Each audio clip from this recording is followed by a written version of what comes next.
Now, Trump probably had one of the worst weeks that he has yet ever had in the current Republican presidential campaign. Of course, this is all on the eve of the Wisconsin Republican presidential primary. Tomorrow, the polls are, well, they're not working in the frontrunner's favor. Beyond his intense supporters, he's peaked now. He's finally peaked. We predicted that he peaked before. Now he's actually peaked. And it just so happens that it's occurring at the time that Ted Cruz is shining and rising. Insults don't work.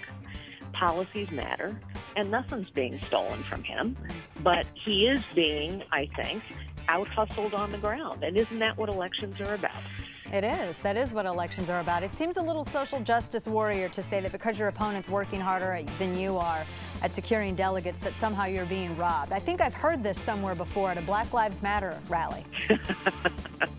Well, there you go. Yet another example. All of these rules that have existed the entire time for electing delegates, whether they're bound or not, it all matters now, and I think people have to get their arms around it, but nobody's stealing anything.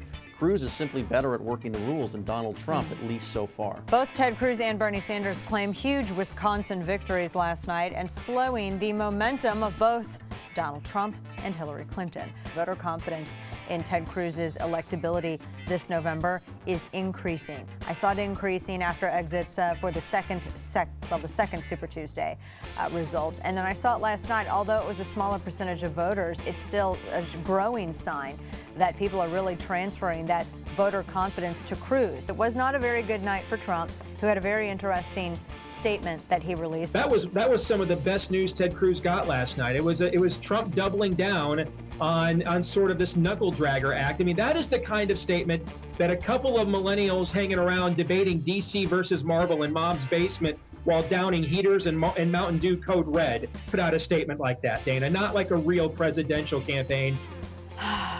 Is that mean? Was that harsh? Republicans are destroying everybody, and you have these very irresponsible hosts going out there saying, they're all the same. Listen, they're not all the same, okay? No one's perfect, but the reason we use the term Gang of Eight is because everyone who is not the Eight weren't the Gang of Eight. That means that it was a mistake, that it should be pointed out. Warning you.